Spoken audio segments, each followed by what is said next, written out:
you everybody for coming to this public meeting, and welcome to those of you who are here online or who are looking at the recording. We will be recording this evening, just so that people know that. So this evening is convened by Atmos for Totnes, the campaign, and we've got speakers this evening that we've invited from Totnes Community Development Society and the team that they're working with. And I'm Ruth Benthoven. I'm one of the coordinators of the campaign. And this feels like a kind of milestone moment where we can actually have an in-person opportunity to gather in the town to talk about the past, present and future of the Atmos Totnes project and site.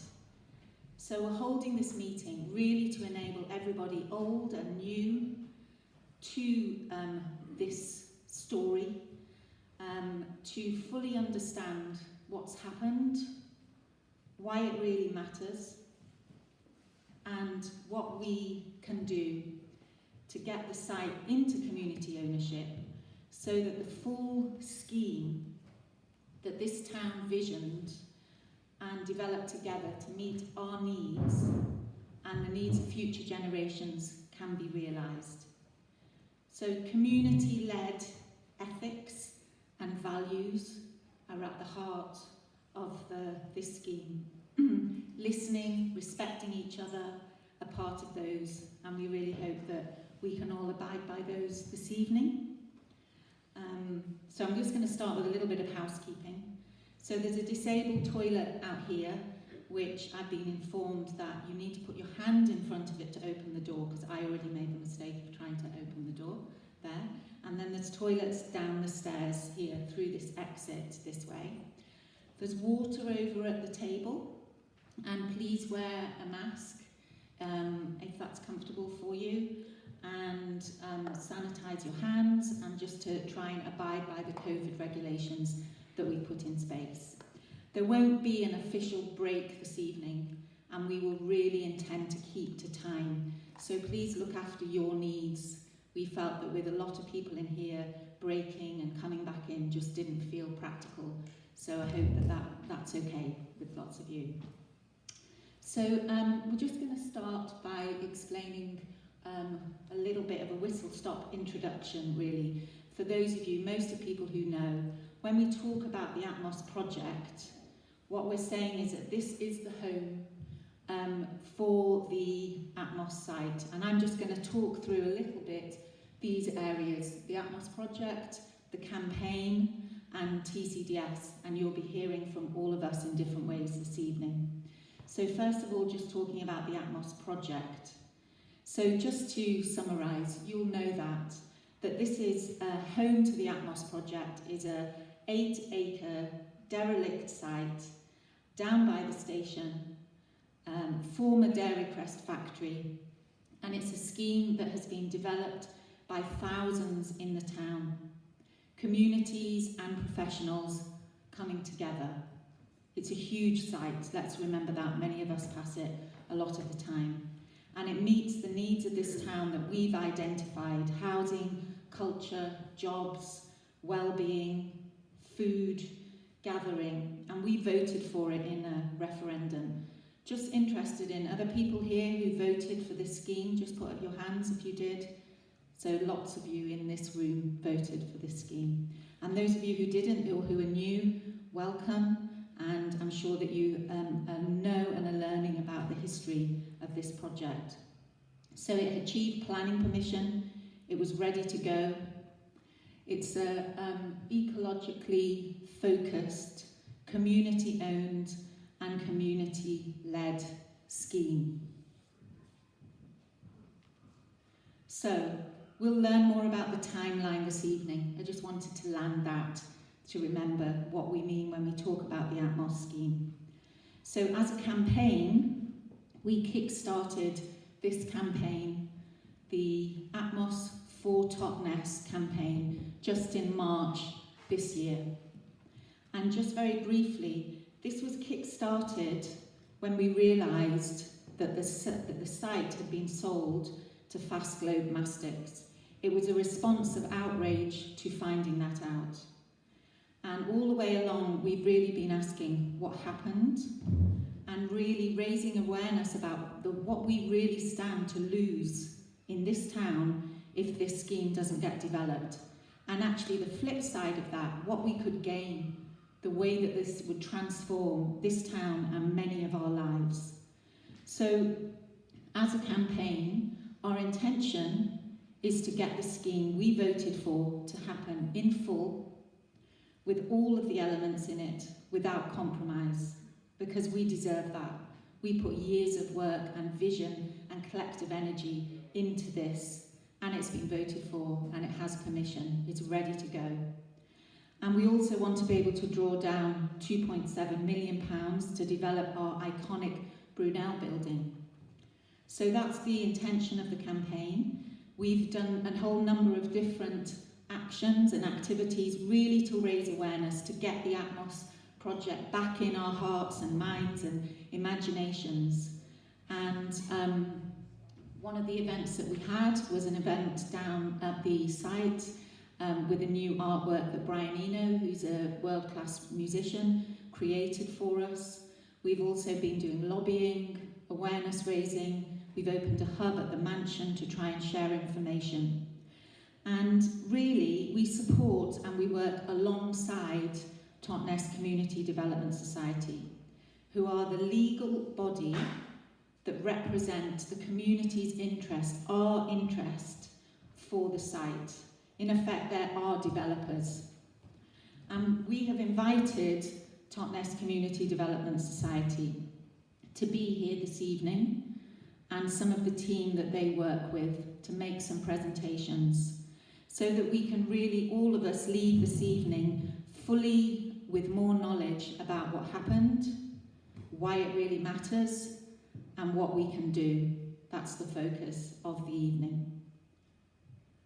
Okay, so we're going to go on. We're at section 3, you see, already now. But what I will say is that the next few sections, there's quite a lot of speakers will be coming, and there will be time for questions and answers in between those. And if you can all help us to keep time with your comments, speakers as well, then we'll get to 9 o'clock and we'll have covered all that we want to share with you. So first of all, we're going to really look at this question about what happened. And I'm going to pass over to Rob Hopkins and Andrew Kirby from TCDS, who are going to speak about that. Thanks. Rob. Good evening, everybody. Lovely to see you all. So yeah, I'm going to kind of tell a bit of the story, I guess. We're going to go back to the beginning, which takes us to... Oh, sorry, I'm very tall. That is true. So in 2007... That's better. Thank you very much. Motorhead or something. So in 2007, the factory closed. It was the last big employer here in the town. 160 jobs were lost, and it was a massive blow to the town. And as soon as it closed, the community started a campaign for the community to be in the driving seat of what happened, for the community to become the developer of the site. Initially, it was called the Sustainable Business Park Group, and soon it became known as Atmos Totnes, in recognition of the atmospheric railway station that was using the Brunel building, the Brunel building was built for. And initially, Dairy Crest wanted to knock down the Brunel building because it was a pain. It was an old building which, if it was listed, would make it much less attractive to sell that site. So the community campaigned very hard. Initially, they didn't get it listed, and then the second attempt, they managed to get the building listed. Prue Boswell, the mayor at the time, had said she would lie down in front of the bulldozers, but we were spared that spectacle by Jeremy Clarkson, among other people, intervening and meaning that building got listed, which made it a lot more promising for a community takeover of the site. So in 2008 we got started. Dairy Crest spent years thinking that they were sitting on a gold mine and they were trying to sell that site. It just didn't work. Nobody was interested. It's really complicated. A third of it is a functional floodplain. There's all sorts of problems with it. And it has a listed building on it. So nobody was really very interested. And so Totnes Community Development Society was formed to become the body to carry that forward and to become the developers of the site. And we did a lot of going around town, speaking to different people in the town, shop owners, different people in the town, saying, what's your dream for this place? When you imagine what could happen here, what do you think? And we started to gather many, many of those. We did a big event with Jonathan Dimbleby, a big event with Hugh Fernley-Whittingstall, and we started to build a reputation that in the end managed to bring Dairy Crest to the table to actually negotiate with us. Okay? So we had a meeting in Sarah Williston's office. She was fantastic. She brokered the meeting, and at the end of the meeting, I remember the guy from Dairy Crest saying, "We are committed to working with you, partly because we have no choice." They recognised that as a community we represented the future of the site. I remember saying, people now call it the Atmos site. The name has changed. The story about this site is really, really starting to change. And then so we agreed sale agreements and legal agreements, signed heads of terms, and then that was when the whole process really stepped up a gear. It committed TCDS to working in partnership with Dairy Crest and with McCarthy and Stone, that Totnes Community Development Society would run the consultation, develop a master plan, get a planning consent, and once we got a planning consent, we would then get an independent valuation and buy them out. So then the consultation started, which many of you I'm sure were part of, and was really quite extraordinary, facilitated by Ruth and her team at Encounters Arts. And it ran over sort of about a year and a half, 2 years, through a series of rounds. And many of you, I'm sure, have been invited to consultations for housing developments where it's like, it's already been designed, really. And it's like, do you want, what colour fence do you want over there, and stuff like that. This genuinely said, there's a listed building here, the rest of this is a completely blank slate. What should happen here? It was phenomenal. And it went through a series of iterations of kind of, well, what are the principles of this? What are the key things that should happen here? And then another round would say, like this? And people would say, yeah, like that, but a bit more like that. And that went on for a period of about a year and a half, 2 years, increasingly then working with the design team who were feeding stuff into it. And we took more than 4,000 individual pieces of consultation from this community. And it was really one of the most magical things I've ever been part of, actually, I have to say. And I'm sure many of you here will have called in. And the design team were very involved. We had a community design team of volunteers who gave their time to come in and be part of that design process too. So at this point I'm going to hand over to Andrew Kirby, who is the architect, who is going to talk you through then how do you take 4,000 pieces of data and ideas from a community and turn them actually into a living, breathing working scheme. So Andrew, over to you.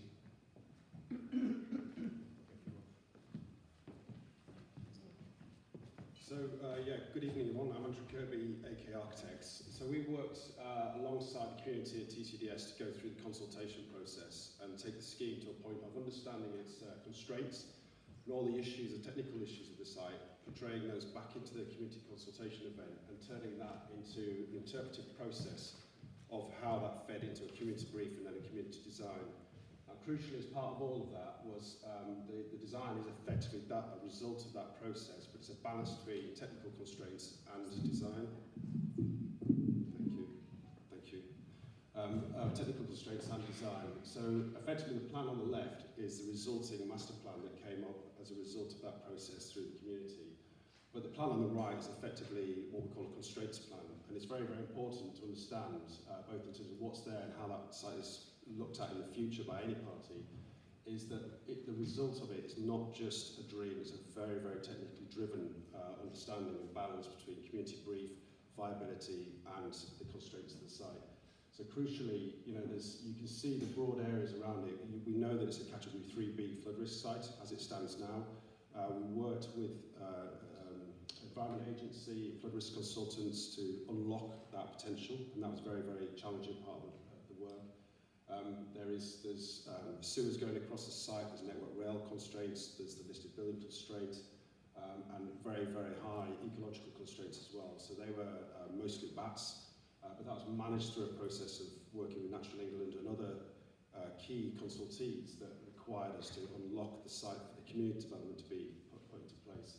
So the constraints plan there led to a plan that was the community plan, and that had to be understood in terms of how to physically phase that development and actually deliver the development practically and realistically as a realistic development. So coming outside then of the community process, became a technical process. So after the order was made, the community right to build order, which was the equivalent of a planning permission. This process went through 2 more years of technical design to unlock it. Now the key, frankly, was to be able to get into the north part of the site, was to get the wildlife, the bats, out of existing buildings there. Now that's still an issue there. So in the top left-hand corner, there's a bat or wildlife mitigation structure, we call it the bat house. That needed to be designed and resolved, and it was resolved at a very, very technical level, which is effectively the perfect house for wildlife, and it's there as a unique structure just for the bats. And it was crucial that happened in the first phase. Now that tied into then the first phases coming through, phases 1A, 1B and 1C, forming the Brunel building and the energy centre. So that provided an immediate community facility in the very early stages with a community-owned energy centre. That would then be generating energy for the community and starting the finance and phasing of the rest of the site to unfold. So that would then led to the orange areas being phase 2, phase 3, and the top part of the site, and phase 4 coming out to the site. It's a very simple, clear, logistical way of making the site work.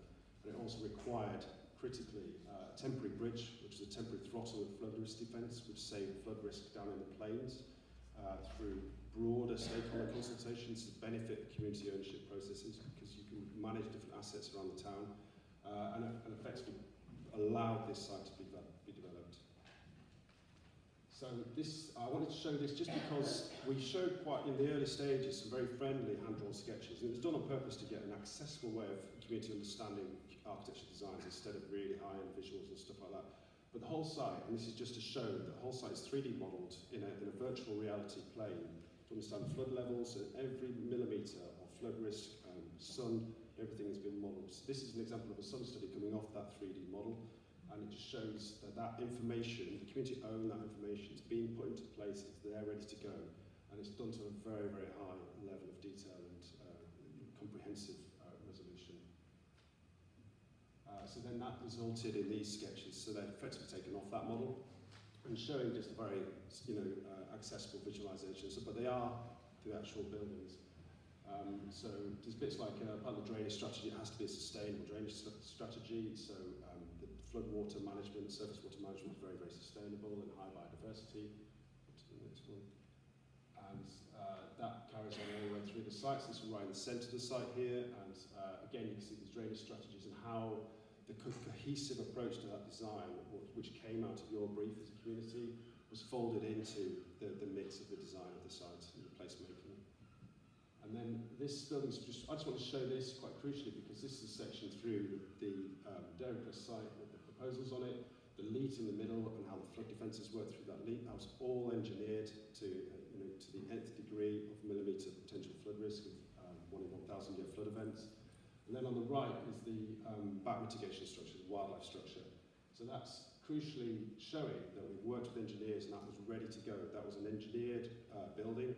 It's crucial that it had to have a basement as part of it. That basement couldn't flood as part of the flood risk. So the resolution here was very, very detailed to make sure that we could make sure that this worked and did its job. And then other sections again show the lead and other buildings, and just crucially how the placemaking strategy and the landscaping strategy tied into the flood risk defences and all the technical criteria that's enabled this site to potentially work. And then that's at the other end of the site, the north end of the site, how the combination of raised levels and floodplains have allowed for a landscaping strategy that's tied in with high biodiversity, kids learning and playing area, learn as you go, landscaping, and a very balanced scheme across the whole site. And then this drawing here really just, this was part of the getting the listed building consent for the Brunel building. So that was a crucial unlocking phase to make this site work. It was a condition of the made order for the community right to build order.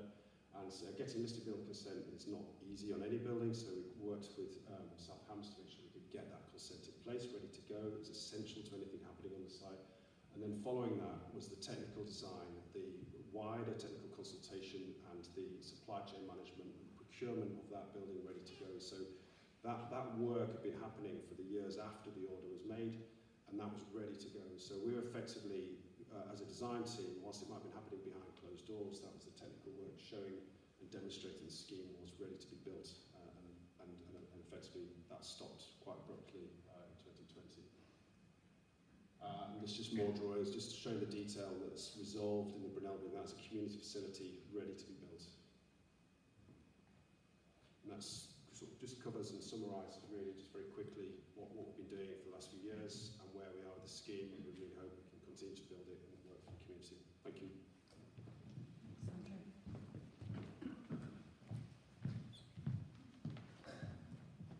Thank you, Andrew. So it's me to finish the story. So that's 2016. We're kind of near the end of 2016. The design work is all done, the master planning work is done. And then because we've used the process of a community right to build order, a power given to communities in the 2011 Localism Act, we then have a referendum, as mentioned before. So everybody in Totnes over the age of 18 got a vote. There was a 30.64% turnout and an 86% yes vote, which is pretty thumping. And then the following April, Southampton Council then made the order, which means they kind of officially signed off that order. So by April 2017, we're kind of ready to go. Then what happened is we were then held up. McCarthy and Stone, who were one of the partners in the whole scheme all the way through, took about a year and a half to decide whether they wanted to stay as part of the scheme. They couldn't make their mind up. We were hoping we could have taken them on a real journey, because they're a big sort of volume house builder. Being part of Atmos meant they would have had to build to really high levels of energy efficiency in community ownership. It would have been quite an exciting journey to take them on, but they decided that that wasn't for them. So they pulled out in the middle of 2018, and then the process began where Dairy Crest were bought by Saputo Inc., who are a large Canadian dairy company. That process took a little while, and then so that was really done by kind of early 2019. So there was a lot of work that was going on around the time as well. It wasn't like we sort of sat still during that time. There was a lot of work on getting planning stuff done, getting different things through, working with the agencies around flooding and so on. We were awarded £2.5 million worth of funding to turn the Brunel building into, I would say, the best music and arts venue west of Bristol, apart from the Eden Project maybe. And that was all kind of lining up really, really beautifully. And we got a planning consent on the Brunel building using Andrew's fantastic designs, which is not easy to do. And that took a lot of work to get that listed building turned into the space that it was. So on the 13th of January, we were ready to go. We spent the time really from April 2019 through to January 2020 working to finalise the legal agreements, the last stage of the process. April 2019, we had an independent valuation done of the site, which both parties agreed to. Then we were agreeing what's called an overage agreement, so the footprint where the retirement housing was going to be, agreeing something that when we got to that stage, they would get paid for it at that stage, which in today's money would be worth £5 or £6 million or something. So the contracts were getting more and more down, ready to sign, and then on the 17th of January, we got a one-line email to say that the site had been sold to a private company called Fast Globe Mastics. We had to give the keys back. That was it, and we were kind of turfed out.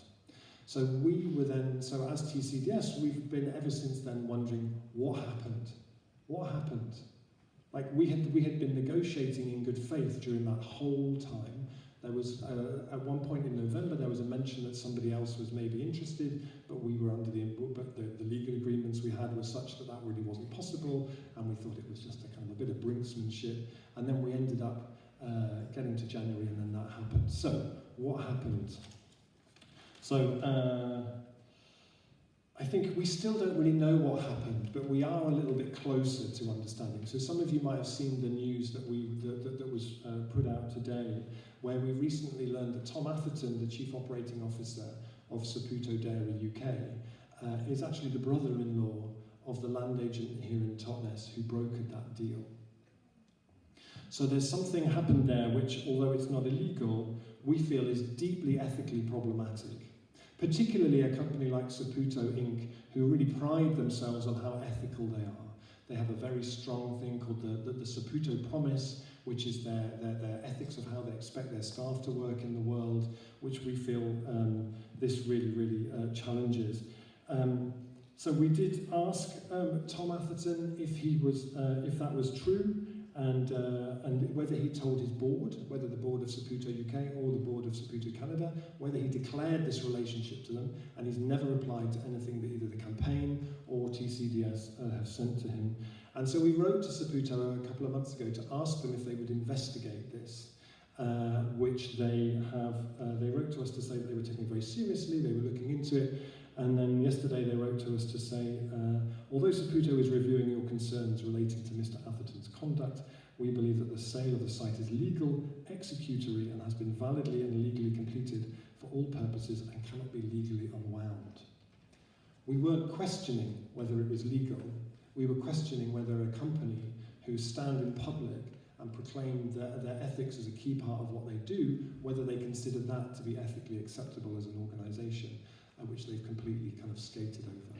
So later on we'll be talking about how TCDS are continuing to pursue our interest in this site, because the amount of work and time and investment and phenomenal commitment, it's why when we did the event we had a projection that said Atmos Totnes, a work of heart. This town has voted for this scheme, deserves this scheme, and we intend to keep fighting for that to happen. Thank you very much. So we're going to take some questions now, but just to let that land, what you've heard, and maybe to think about some questions that you might have.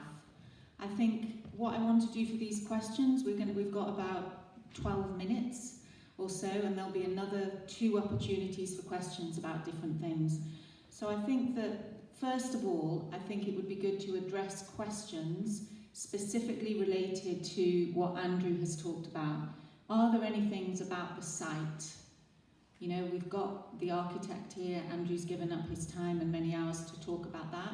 And then we'll talk about the whole, any questions you might have about the timeline as a whole. So perhaps if there's any questions, and we've got another microphone here.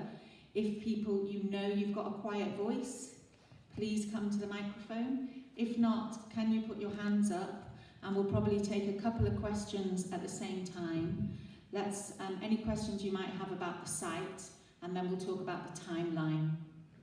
Anyone while Andrew's here? Okay. Let's take Seema, do you want to ask? It's not specifically about the size, it's just why was McCarthy and Stone, it wasn't quite clear why they had been involved initially, like what was their in? I'll come to that in a sec. If you hold that for the kind of timeline question. Jenny? Shall I try this mic? Yeah. Andrew, you said something about 1 in 1,000-year flood events, and that the flood proofing was taking into account. I guess just in the world we're living in, these sort of events are becoming 1 in a year, 1 in every few year events. Does that imply more flood defence being necessary? It just struck me when you said it. Anything else about the actual site, Wiles?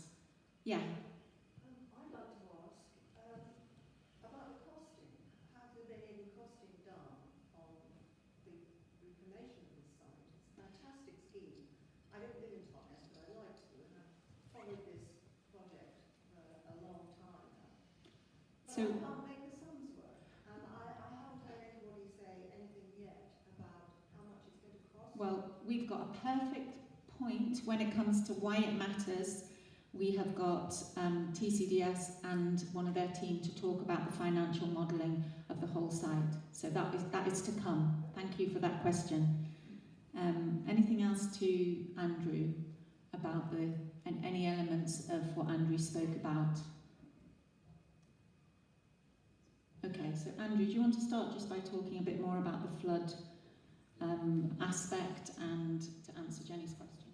Yeah, so it's a really good question, and it's crucial to what we've been doing, the work we've been doing on the site now, and how that site's seen in the future. So it has been designed in consultation with the Environment Agency and dealt with in terms of at that time, back in 2017, what was considered to be the right level of flood mitigation. The scheme itself actually went beyond that quite far at the time, and the benefit that we had of being able to do that was this wider stakeholder consultation, i.e. working with the Environment Agency, flood defence down at the bottom of town when they were doing the flood defences, and also the flood risk team as well, the Environment Agency. So we brought those two things together. Now, no normal developer can actually usually do that kind of work. So So it was crucial that what we did was create a flood defence within that site, and that effectively stopped flood, managed that flood. Now, if that changes, any future consultation with the environment agency, we need to take that into account. But effectively, it's a raising of the levels, and they needed to be balanced with flood defence within the lease, which is something called a throttle. It's a bit like a dam that slowly allows and manages flood events, but making sure at the same time we didn't displace water into the dark that would cause flood problems for people further down the river. So it was a very, very, very careful balance, and it only happened in a very, very unique consultation process that balanced the community and the Environment Agency statutory consultee. But what's most important about that question is to make sure that any development on that site isn't reduced from the levels of flood defence and the standards that are achieved through the Atmos Totnes project. Because any future site coming forward will not be looking to achieve that level of delivery. And it also ties in with the cost question as well, because a non-for-profit scheme allows itself to invest into the long-term benefits and long-term sustainability of the community, both economically, ecologically, to flood risk and all those things. You can manage those things through non-profit because you're trying to achieve what we call net gains across the sites. There's biodiversity net gains that we all might know about in terms of increasing wildlife, but managing flood and getting the best possible results you can get from a community asset. Okay, so anything else for Andrew? Okay, so thank you, Andrew. Thanks so much. And there's a lot of information on the website as well about the whole scheme. So let's go to a few questions that there might be about the timeline, about what happened. This is the chance to have this conversation to clarify that. So there's one question here that's about how and why were McCarthy and Stone involved at all. Let's take a couple of other questions about what happened, and then Rob and anyone else from TCDS could answer that. Any other questions, clarifications? Okay. It's a slightly uncomfortable question, but I would like to ask it, which is that I gather that... Just, thank you. Okay, that better. Unmasked. So there was a lease, a community right to buy order, and at some point that expires, is what I have heard, which is why the door was open for fast flow. Is that true? I'd like clarification. Okay, so clarification about that process. Thank you. That's been asked. Let's take those two first.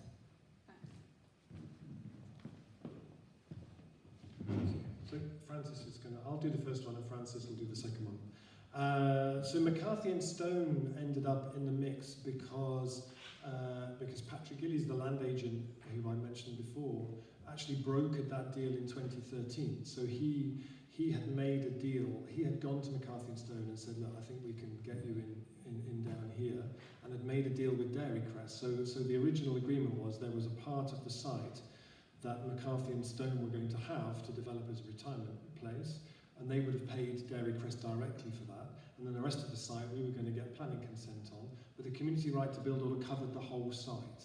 So the really exciting bit was we were going to take them on a journey into being part of a community-led development, and Patrick would have got his commission when that had gone through. So when they pulled out in 2018, that commission disappeared, which may be an element in the what happened story as well. So they were, but actually McCarthy and Stone, there's a beautiful film on YouTube which some of you might have seen called Atmos, Totnes, 1,000 Ideas Flourish or something, which has an interview with the guy then who was the head, the regional guy from McCarthy and Stone, who talked about this meeting where he went into his board and said, I've got this great idea, I found this site in Totnes, we're going to be part of it, we're going to work with the community, we're going to be community right to build order, and he said, and the room was silent. And my MD said, we're going to do what? So he was so excited about it. He was like, this is one of the most exciting things I've been part of in my professional career. But then I think over time, the reality of it became clear that for a company like that, who basically, it's kind of sandcastle, they have a model that they do, and this would have taken them really far out of that. And also at the time, I think, nationally, they were wanting to withdraw from doing so much stuff in the southwest, so they withdrew at that point. Francis? So Francis is my fellow co-director at TCDS.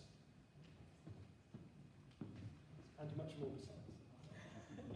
Thank you.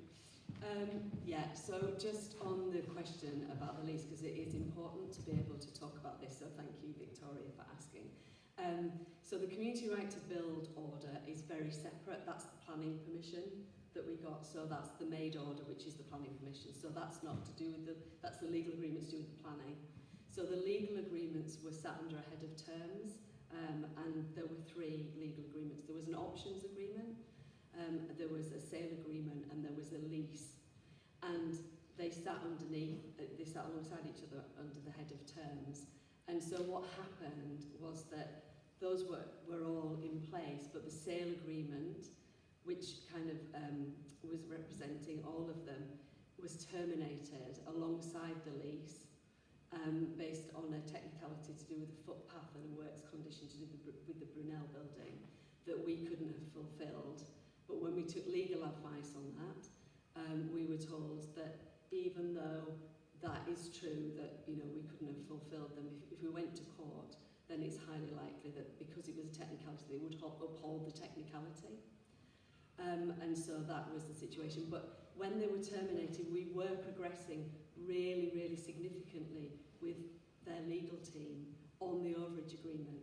So that was an active negotiation that was continuing. So we had no real sort of fear that that was something that was, kind of something that was,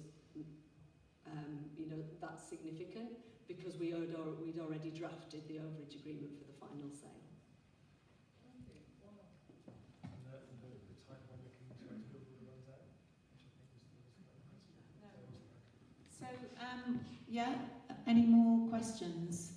Here we go. I'm sorry, I'm getting back to the finance. I just don't understand. We're going to come to the finance. We've got a whole section on finance, I promise you. Bradley here from Altair is a consultant who's come in to talk about the finance. If you can just hold that, then you'll get a presentation about that. So Well, when you're talking about the leases, they lapsed, did they not? The agreements lapsed. All this money was spent to develop the site and to do all the things that you all got involved with, which is a fantastic effort. But you didn't actually own the site when you did it, did you? I will hold that question and I'll see that. Let's take another question and that can be woven in. Yeah, thanks. I was just going to ask if there was any kind of effect from the Abundant Life project, which I got involved in the consultation for with sanctuary housing, and they backed out. And I don't actually know what happened there, but there was a time when that was going on as well. Abundant Life at Dartington? Yeah. They're not related. But I just thought in time, the situation, it might have been observed, some link. Okay. Any other what happened question on the timeline?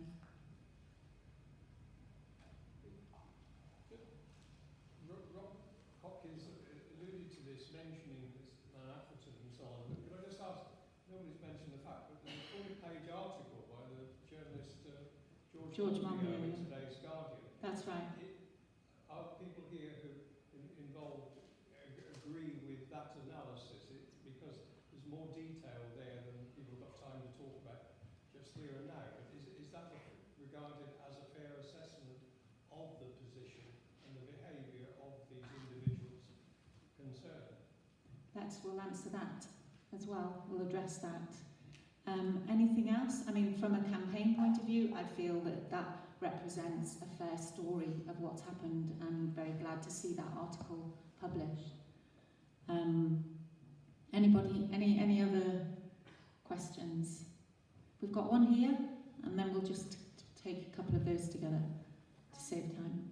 Yeah, hi. You say you're not questioning the legality of Saputo. Yeah. Do you have sufficient legal support and access to a barrister at the moment with this? Thanks. Do you want to just answer those couple of questions to come in?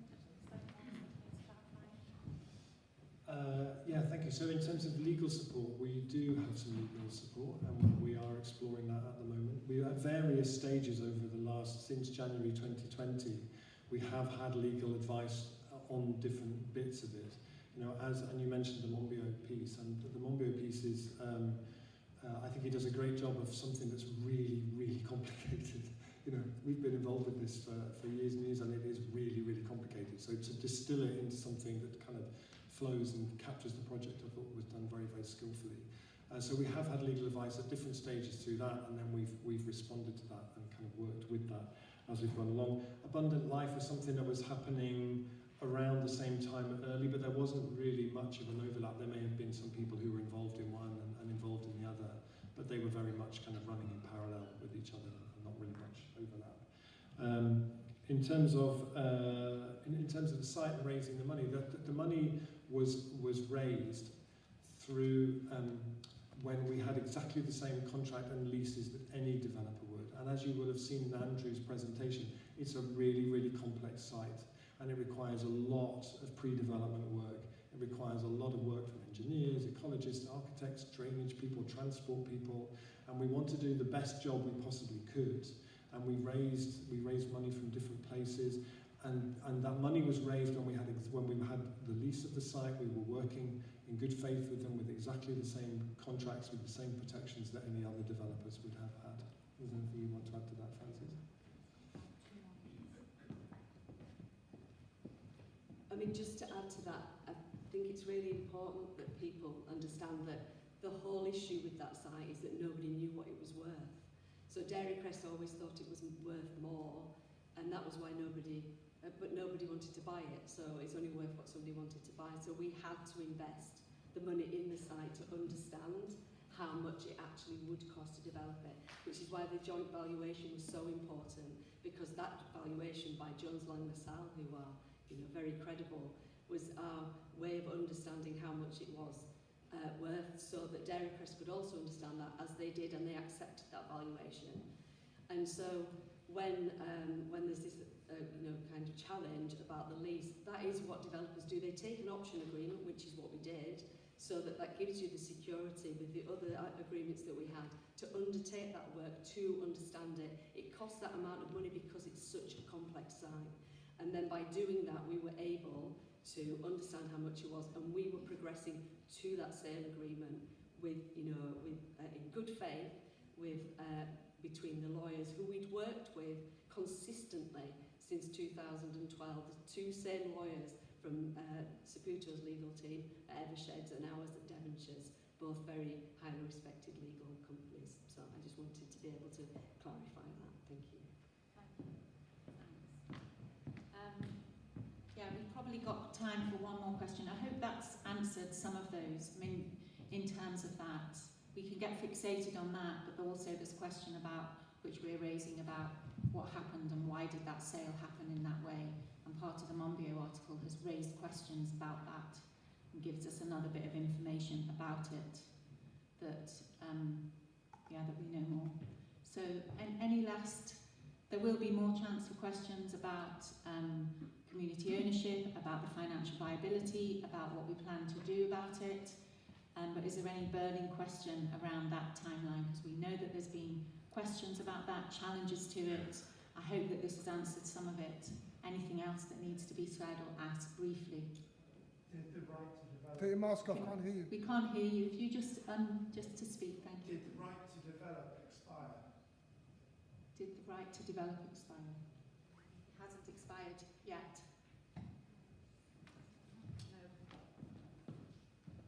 No. The community right to build order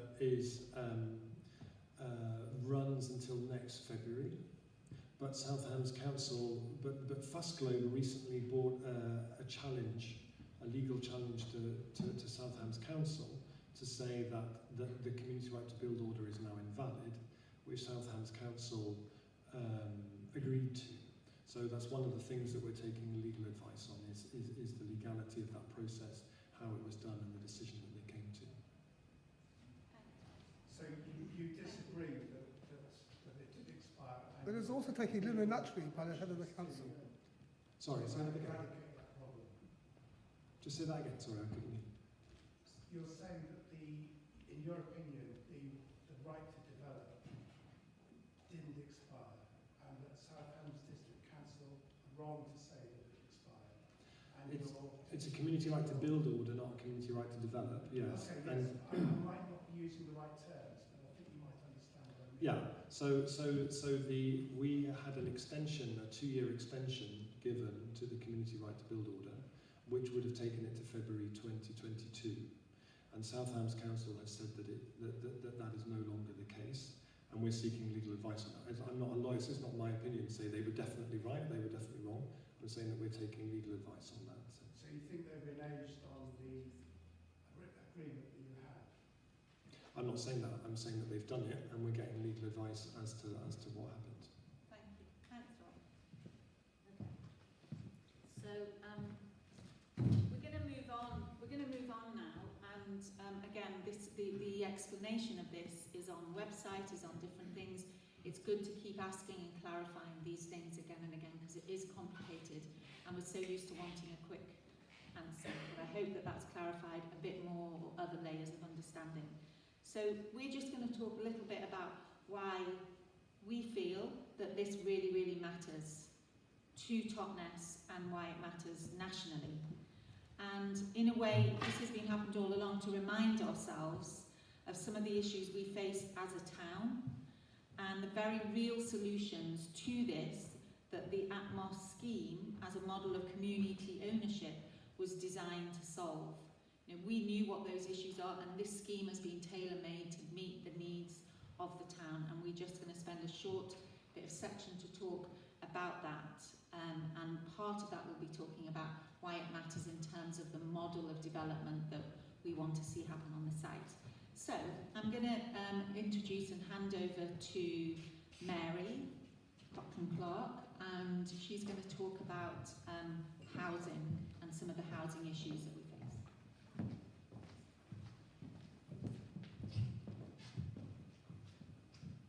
Good evening, everyone. I know how to do this a little bit.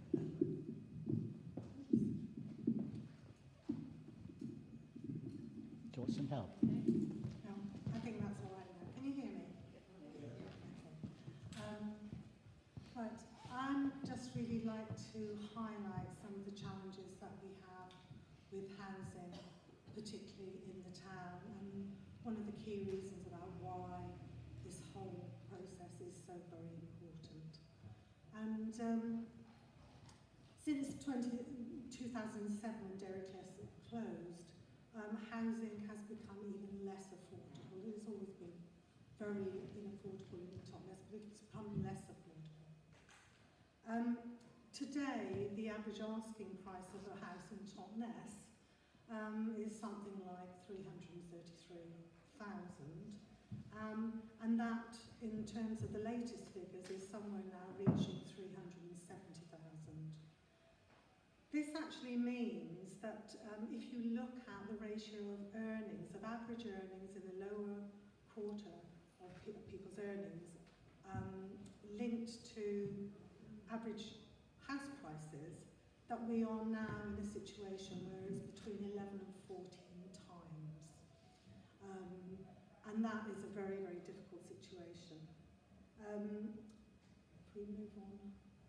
If we're looking at affordable housing, the general policy is that it's 80% of average market value or 80% of market rent. This actually means that the annual average income you would require for an 80% mortgage would be somewhere in the region of £85,000 a year. The mean annual earnings in the local area for 2019-2020 were just under 25,000, and in many parts of Totnes that could be far less than that.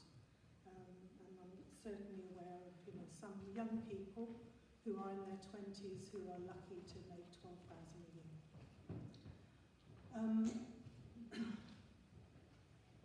These are the sort of average rentals, private rentals in the South Hams, as identified for the various groups of housing. But if we move on to today,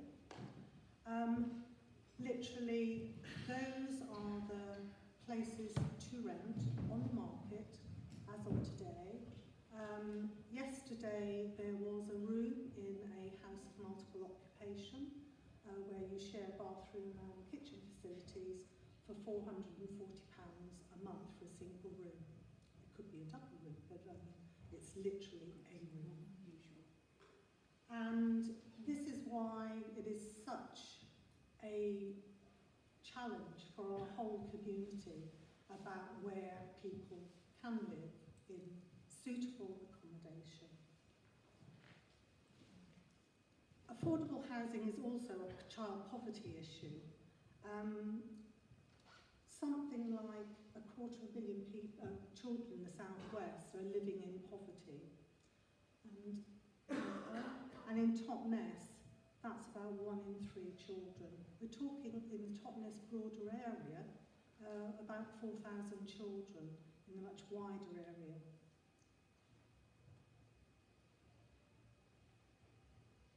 We have a neighbourhood plan going through which also looks at the needs or the shape of the housing that we need.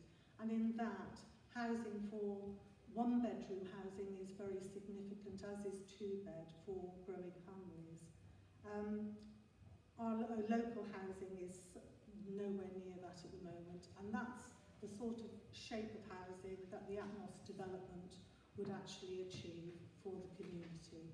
There is a lot there in terms of how the whole design has been developed to literally produce housing that's needed for our community. And why is there a housing crisis? If we look at what's happening, and I'm not telling anybody anything new here, we have a huge problem in terms of the changes that we're seeing, particularly post or during the COVID crisis, of local homes, second homes. And though we've never had a high level of second homes in Totnes, as opposed to the second South Hams, that is now becoming a real problem. So the final slide, I'll skip past that, but there are other communities across the country that are actually looking at those problems at the moment. And my final slide here is about quality jobs. In the area we have very, very high numbers of part-time employment. That makes housing and poverty even more pronounced. Those part-time jobs are often in hospitality or in the care sector, and one of the key proposals as part of Atmos is actually to generate far more robust and good quality jobs. But I'll pass on to Laurel now, and I'll lose the last couple of slides so we keep on time. Thank you.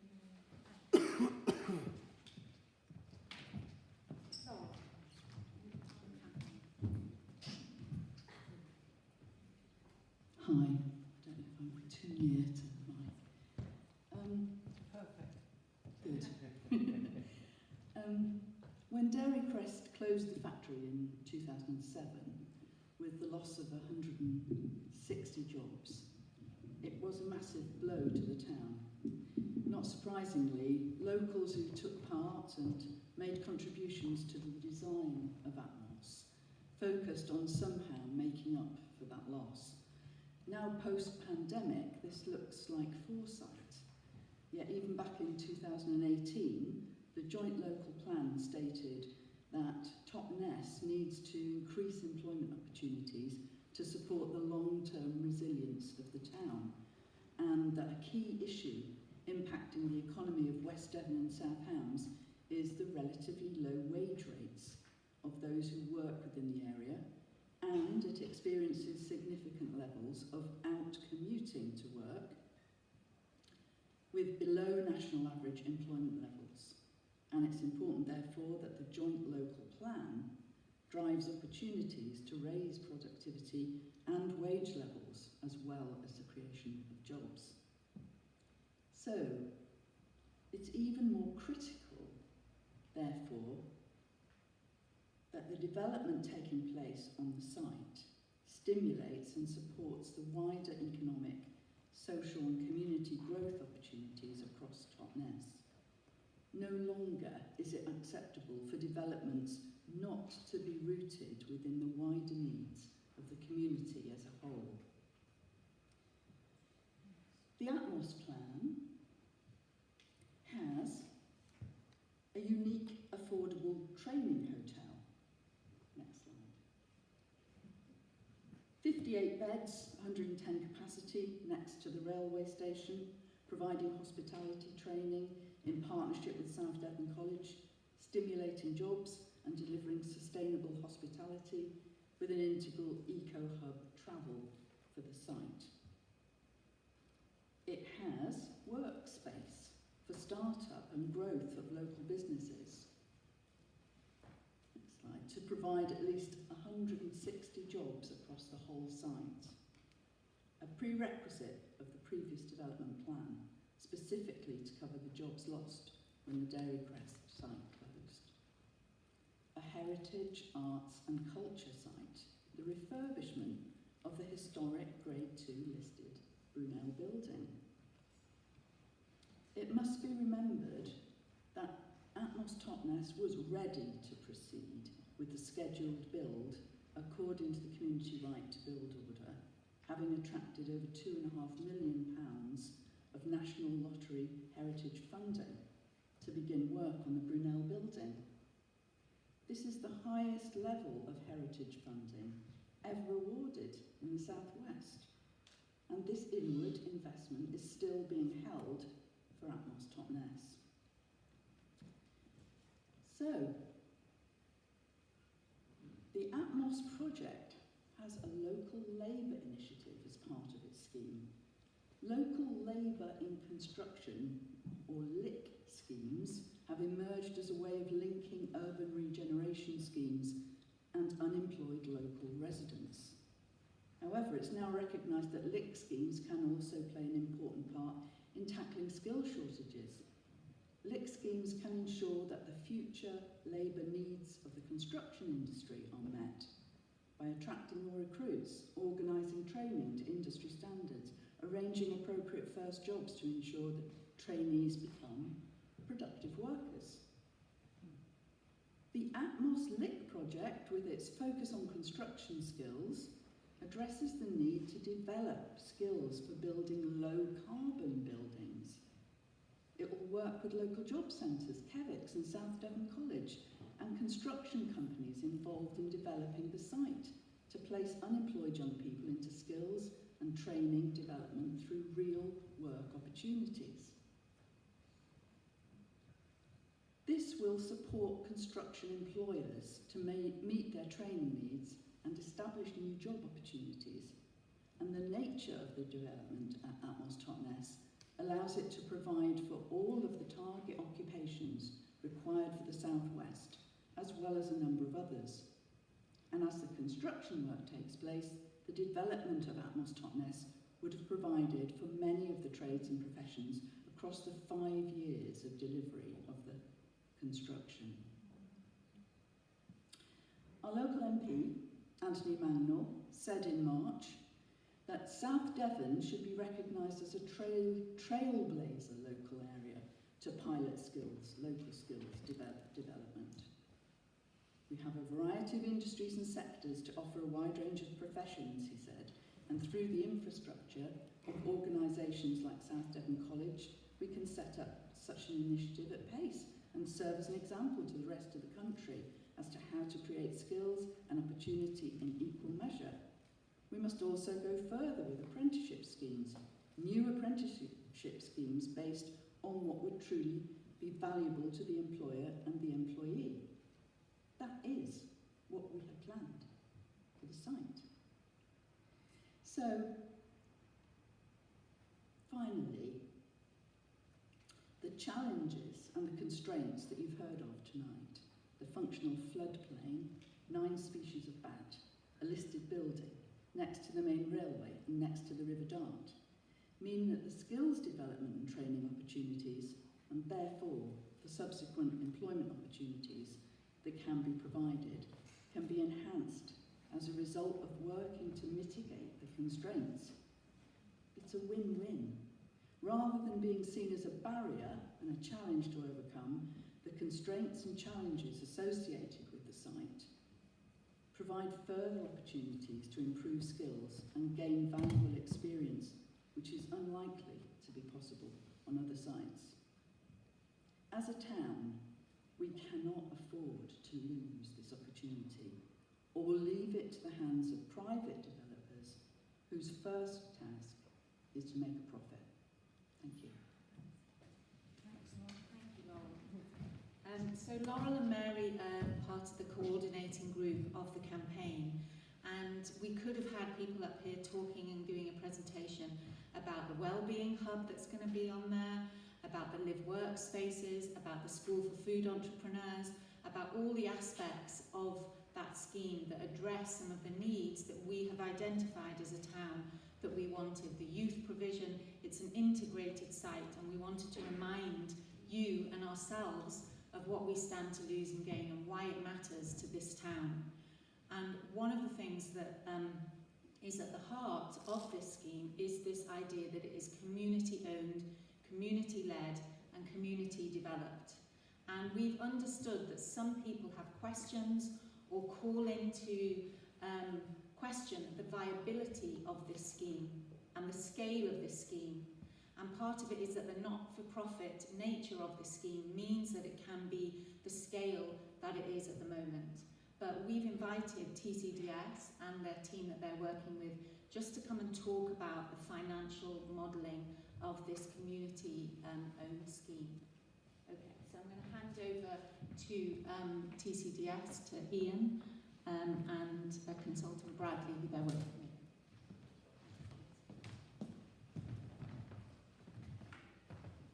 Good evening, everyone. As we said, my name's Ian. I'm one of the newer directors for TCDS, only coming on board at the same time as my wife Carly back in May. Probably comes as no surprise that as the chartered accountant now on the team, it was me who was asked to stand up and just introduce this very brief section where we address some of those questions. Heard the question earlier around the financial viability of the scheme. It goes without saying, this scheme has been a long time in the design, and I've only just come on board, but I have had access now and at sight of all of the work that's gone into what is a detailed and an extensive process of understanding how the scheme will work, a scheme that builds up through a series of grant, loan funds, community share, to fund the development in the phases that Andrew discussed earlier around the energy centre, the hotel, the housing, etc.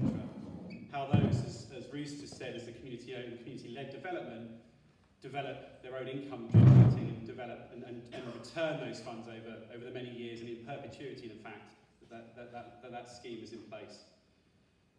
I can't assure you enough that model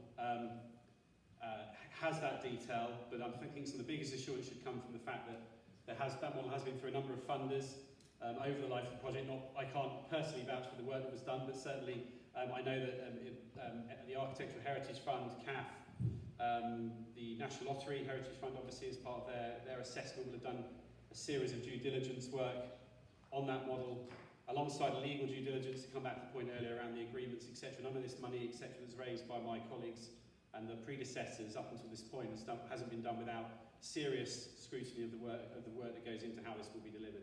However, where do we go forward from here? Sorry, I'm going a little bit overboard. Hey, where do we go forward from here is, standing here, someone new to the scheme and want to understand. What we've done is engage with the experts. As I said, I'm an accountant by background, but we've gone out to enlist the help of a company called Altair, who are an internationally recognised consultancy specialised in housing and placement. We've invited Bradley Toll on here today, who represents Altair, just to give you an explanation of who we're working with. And what we're going to do now is really deep dive into this model and put the question around the viability. We're going to challenge it again. It's been 2 years since it's been last looked at. The world has changed, so we're going to use the experts now to do that exercise another time, another turn of that, and be able, in a position to once more be credible in what is the Atmos scheme. So I'm going to hand over to Bradley just to discuss who Altair are and the sort of work that they'll do. Thanks, everyone. My name's Brad Ton. I'm with a company called Altair. We are the appointed viability advisors for this scheme. Like Ian said, there's been a series of work that's been done previously on the scheme, but we've been brought in to review that information and create a new financial viability model for the development.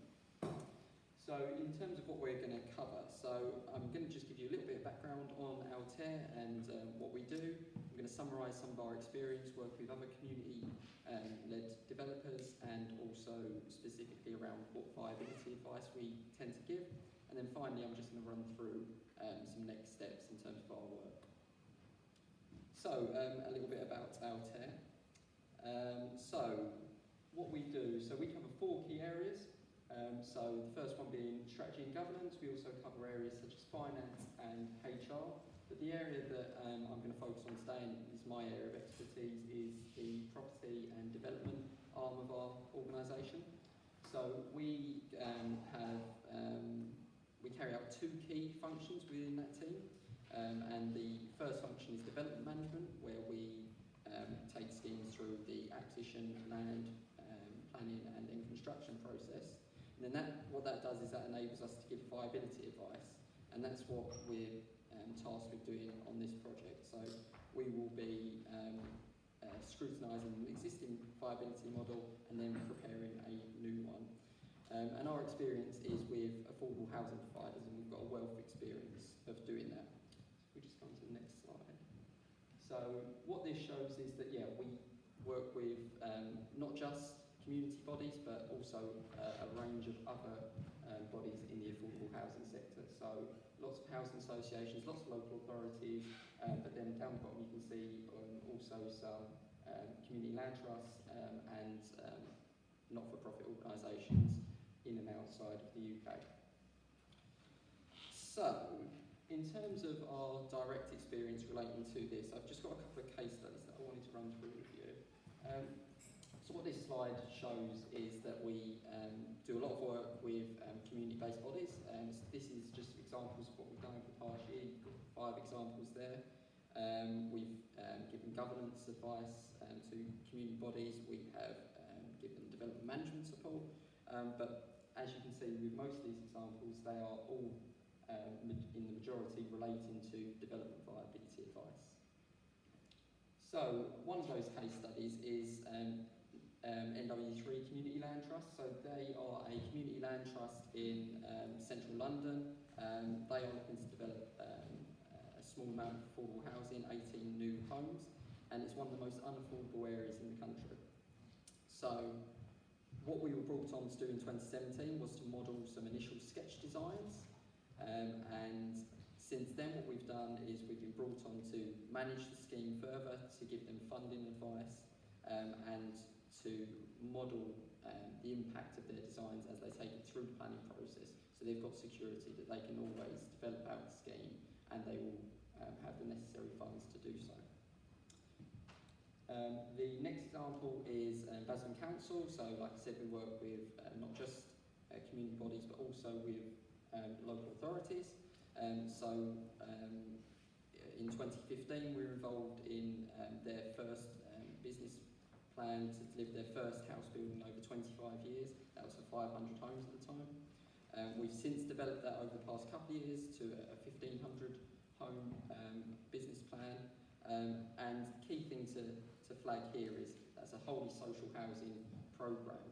And the way that groups like NW3 CLT, like Basildon Council, and like Atmos and Totnes, the way they work is they look at a long-term business plan. They don't just look at making a profit within the first couple of years after they've completed the homes. What they look to do is to look to pay back that loan that they've had to take out to facilitate the development over a period of 30, 40, 50 years. And that's the premise of the model that we will be creating for the group. And then the final case study I've got is one for Water Corner. So Water Corner are a Latin American market in London again, and the market closed a few years back for development of private housing.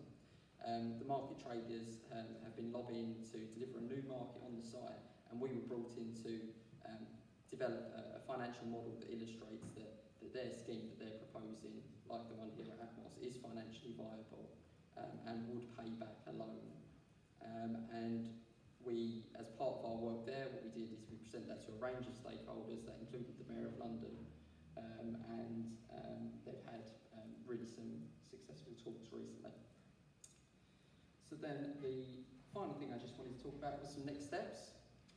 So we've got 4 kind of key next steps for us. So we've only recently been brought on. So to date what we've done is we've reviewed the delivery plan and we've reviewed the previous models that the group have prepared. So our next stage is to review some of the detailed assumptions within there.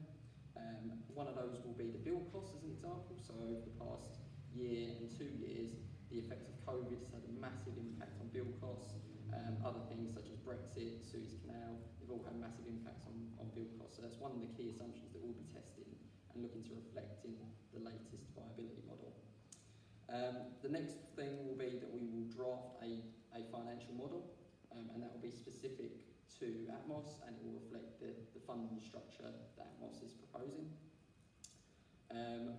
Building on that, we'll then consult on the model, we will run it past the directors, make sure it fulfills all of the group's needs, and then finally what we'll do is we'll prepare a range of scenarios looking to test what happens if things. So what happens if build costs rise over the construction period, what happens if sales values drop, what happens if you change tenures of the housing.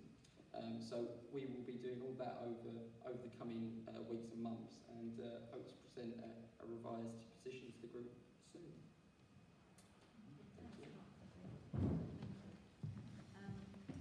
So we're going to have before we talk about what we can do, we're just going to have a chance again for any questions that there might be in detail around the modelling, and maybe Ian, Francis, Bradley can be ready to answer, and any of the other directors.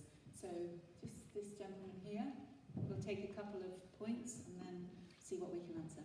I'm going to ask what might feel like a negative question, but as you guys know, I'm wholeheartedly behind the project, and the reason I'm asking the question is that I feel something was missing from the presentation for me, and that is, given that the community doesn't currently own the Atmos site, and Altair, I'm guessing, are not working for free, and therefore somebody for or in the community is paying them, what's driving the need for another development viability study at this point? Thank you, that's a question. And then Ben, did you have a question? It kind of wasn't a question to any of the speakers. It's to all of us, really. With awareness that probably Patrick Gillis has been going around trying to sell the idea that the scheme isn't viable, which has been one of his rationales, because I sat there as he said it to me. I'd like to know what he's been selling to anybody here, and actually, what is he proposing instead of this scheme, if it's possible to actually do what he's saying, and if it reflects any of the principles that we're trying to achieve here at all. Thank you. There was another question. This lady at the back had a question. Yes, I think the costings have already been done, and of course it's been done by a company who owns the land. The project is fantastic, we've all agreed that. But you're being duped, you don't own the land, it's been sold. Yes. But we need to turn that around, that's the point. We need to turn that around right now. How? We're going to talk about how in a second. That's the last section. That's the point, we need to turn that So around. Ben and Hugh, can we please just listen to each other? It's a commercial company, Sabuto. They have shareholders, they have to get the best price for the job, and they don't believe in this project. Not the project itself, but the costings. Would you mind standing to the front so we can all hear? No, it's okay. It's just the lady who's the woman here is asking, do you have a question or a point here? So your question is, why are we doing this if at the moment TCDS don't own the site? Is that correct? It is correct. Okay, But also so you're indicating that there are no costings, and there are costings. there's costings. It's in the public domain. You can look on the internet and you can see what those costings are. Well, there was costings that were put into the plan that got approved. What we're talking about here is a process that's being updated perhaps what you're asking is, we can ask why is that happening at the moment, and I think that they made it clear is because time has passed, but I'll let TCDS answer that. So there's a question about, we don't know the site, what's the point of doing that, and there's already costings, how does it relate to the existing costings? And then there's the other point that this gentleman made here. Okay, and Helen, your point. Thank you for your... Thank you. Thanks to everyone who's organised this and everyone who's spoken. This question may not... speak a bit louder or Go to the microphone, Helen. Come to the microphone. Hello. Thanks to everyone who's organised this. It's great. I really appreciate it. This may not be answerable, but my question is particularly about the housing, and so perhaps it's particularly for Bradley. You know, we've had a lot of development in this town, as many towns have, and land is at a premium, as we've already discussed. Housing is at a premium. So what I would like to know is how the developments that his company is proposing are specifically different from the stuff we've had going up around the outside of this town so far. Okay, thank you, Helen. And thank you for that. I mean, one of the main differences would be that none of the schemes that we've had developed are community owned. No, and they're not. And the proposal for the Atmos scheme that we voted for, that we intend to get back, which we'll talk about in a minute how, is that it would be community owned. That's a massive difference. So there's a couple of questions there, a couple of points. Why now?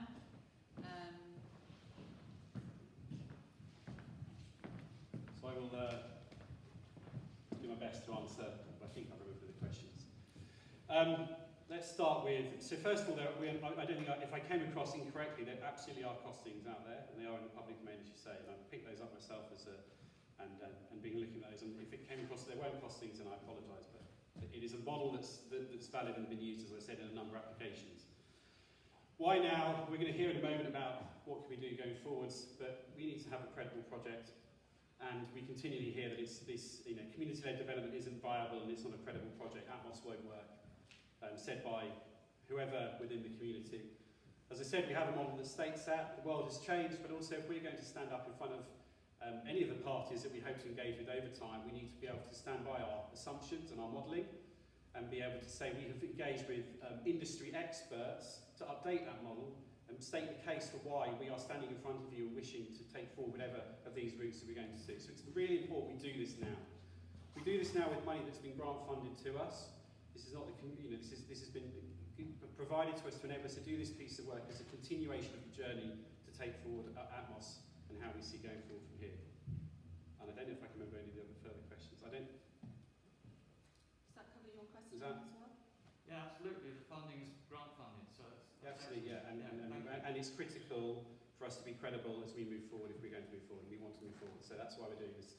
And on the piece around it's not a credible project, sorry, my final piece is exactly why we stood in front of you today and said we're engaging with experts, because as much as you may have TCDS directors, albeit I'm someone new with some degree of expertise, I'm not an expert in the field, and there are a lot of assumptions and there's a lot of detail that's gone into the modelling. Why would you not therefore engage with people that are in this space, have the credibility that's been put in front of you to help to develop and be able to stand up again at some point in the future and lay out that plan as the viable project and put to bed this, it isn't viable. It's a different model to a for-profit model. It's very different, but it doesn't mean it's not viable. Thank you. Okay, let's just take another couple of questions on this. This is the financial viability, community ownership. Is everyone clear how that works? That money comes back in, it's owned by the community. Would you like to ask a question? Yeah, the last thing I heard was that the projected cost would be about £60 million. I was just wondering if, with the building, the building Bradley was mentioning, if that was going to be kept there, and if the grants that was going to secure that, if they'd increased relatively to be able to make money. Thanks. Sorry, was that?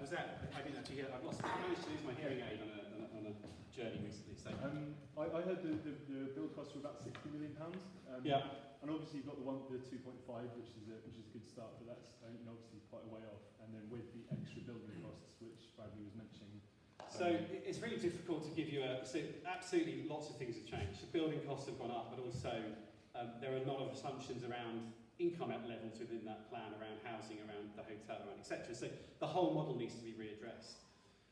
Yes, it was around 60 million, but it had a laydown of how that was going to be funded across, as I said, a number of different streams around grants to unlock the site through 40-year loans for some of the housing and workplace that were that were very long-term loans because of the model that's in place, as Bradley talked about just now. That because of the nature of the build, in perpetuity, we can look to invest bigger sums because it pays back over a longer period of time. But I don't think I'm in a position to talk now around the 60 and what that looks like, because we need to go through that process and we've just started it. But you need money before you invest. And I mean, what kind of...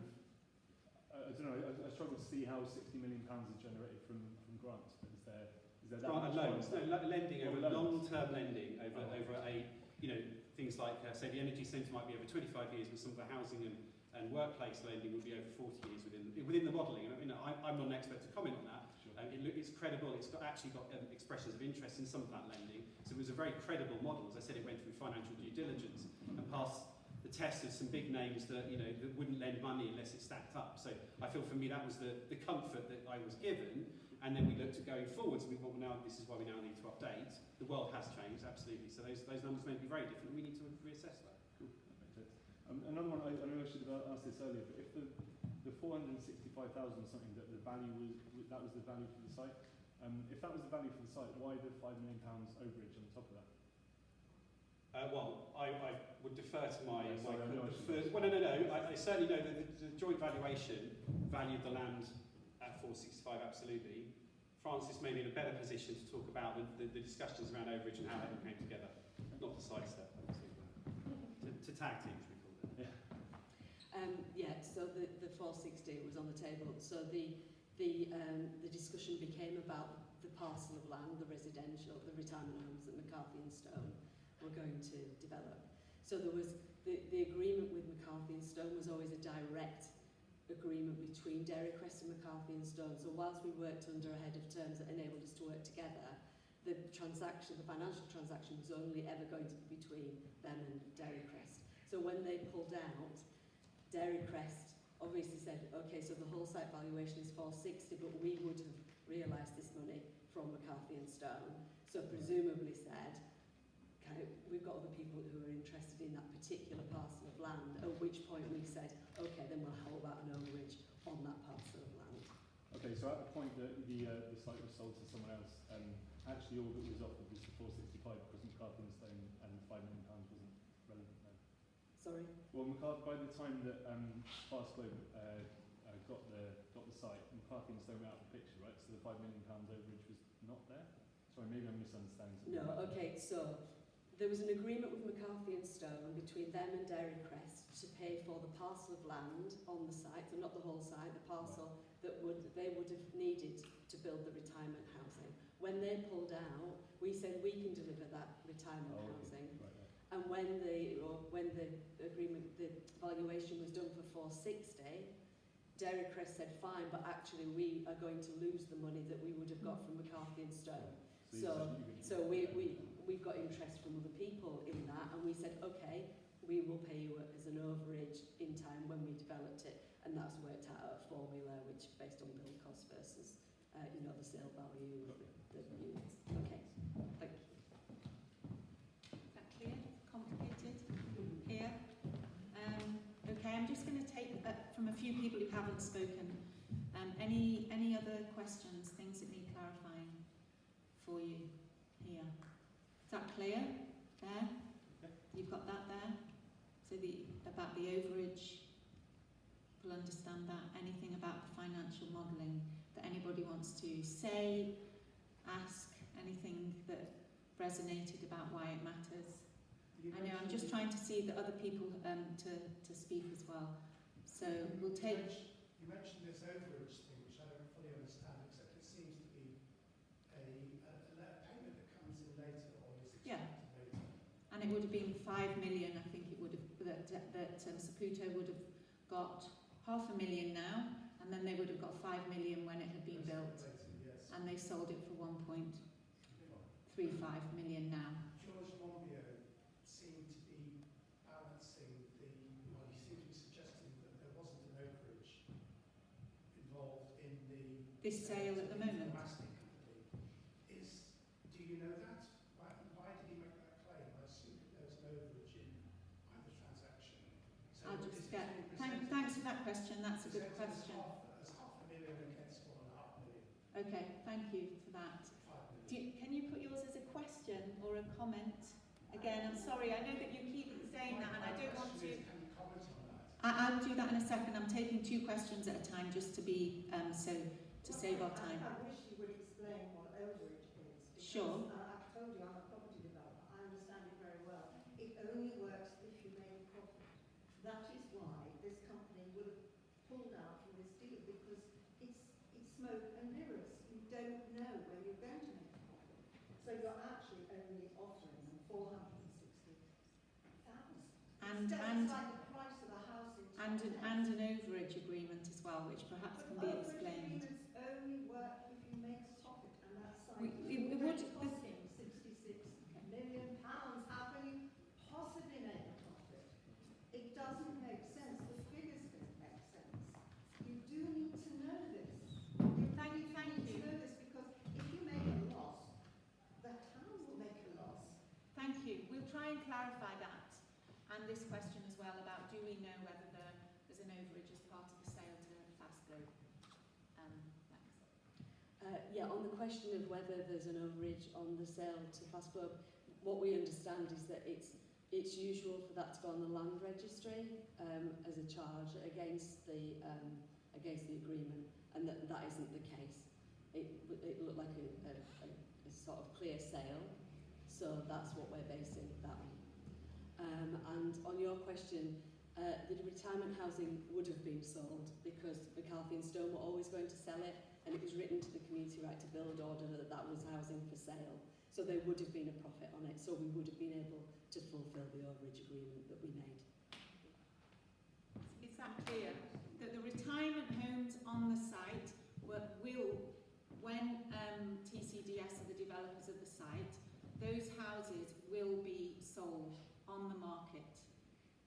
And so that they will be sold on the market. The rest of the houses on the site will be in community ownership. And then the income from that to come in, that's partly how the overage will be met. I think there's this understanding that community ownership means that there won't be any money that happens or things that exchange. So that will happen there, to clarify that. Okay. It's lots of information, and it's a really big issue for this town, and it's complex. So thank you for your patience. We've got the last section.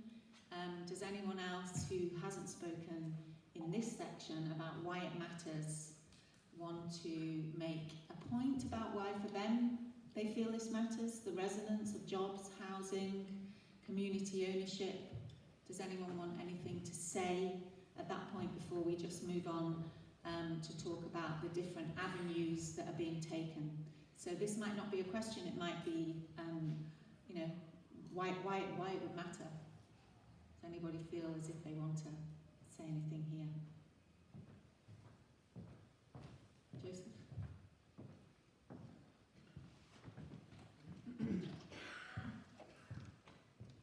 Thanks, Ruth. I'm Joseph Rose, I'm your district councillor, those of you who live in Totnes. So I represent this community and district in South Hams District Council, and I also represent my generation. And we are in so many different crises, it's hard to even keep track of them.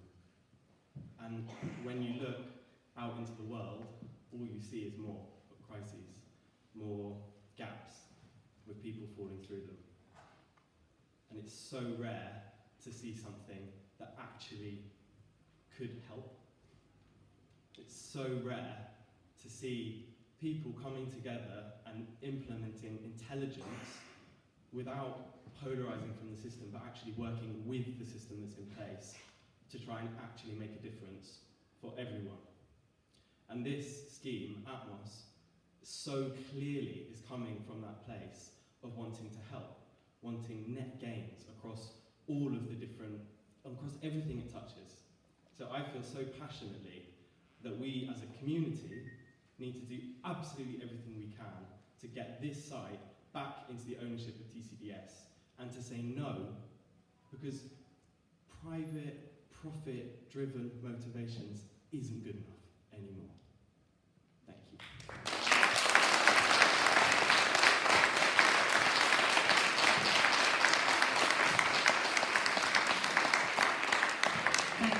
Thanks, Joseph. I think that segues into the last section that we want to talk about, which is about what we can do. And really, there's a number of different avenues that are being pursued to get the site into community ownership and for the scheme to be developed as we voted for, as in that plan that we've talked about this evening. So I'm going to ask Francis from TCDS just to outline the different avenues that are possible or that are being pursued in order to do that, and hopefully that answers some of those questions from earlier about, well, how could this happen given it's being sold at the moment. Francis.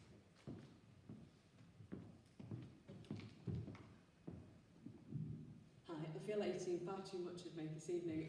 So our other directors are Pat. Could you just put your hand up, Pat Shepherd and Carly Trisgrove. Thank you. So there are 5 of us. We're mistaken for thinking that. So yeah, just on the what next conversation. So Justin is right that South Hams have been a really, really good partner to us. So I wanted to make it really clear that we took it through a community right to build order process because it was important to us that there was engagement with the town and that there was a referendum and that we were able to exercise the rights within the Localism Act around the community right to build order.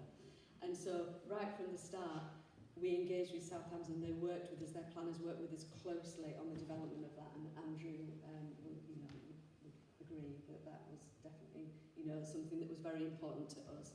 And they worked with us all the way through, and actually the only difference really with the community right to build order, although it's a very critical one, is that they become a statutory consultee like Highways or the Environment Agency does on other planning applications. But the only real difference, because it's very robust, you go through a planning inspector as well, the right to build order goes to a planning inspector and gets signed off, so it has that extra layer of robustness. But the only difference is that instead of the application going to the planning committee, which is only a small selection of elected councillors at South Hams, it comes to the town for the referendum. So that is the decision-making process on that. So we work really closely with South Hams, and so they are our first port of call, and they've been the people we've been talking to, asking them to uphold the community right to build order, asking them to uphold it in the joint local plan. And so what we're doing now is we're talking with councillors and with council officers about how we might work with them on a compulsory purchase of the site, which is partly why we're updating the financial modelling, because we want to create a presentation which enables people to fully understand it. As you can see, it's complex, and so they can really understand it and understand why that would be an important thing to do. Compulsory purchase is it's quite a detailed thing, and so there's like an 8-step process, but often it's the first bit that actually the landowner has to come to the table for the discussion that usually brokers the deal between the two, so you don't get to the court case or the further litigation. So yeah, we're currently drawing that together. Of course, many people have said to us, why aren't you working with the landowner already? Why aren't you negotiating with them? They've made that quite clear that they don't want to engage with us. And obviously their more recent challenge to the right to build order shows that they're intent on developing their own scheme, although obviously we still are waiting to see what that is more than 18 months later. So as I said, we imagine that the compulsory purchase process will bring them to the table anyway. And then also Homes England, who are the government agency who were tasked with bringing forward housing and affordable housing, and they subsidise housing to make it affordable in the country, also have compulsory purchase powers. So we spoke to them earlier today because they're interested in both the affordable housing but also being able to give a grant for the infrastructure funding around the flood risk defences so that the town is also secure, which is an important aspect for them. And we also have a route to board members at Homes England and the Chief Executive, who we are about to meet with.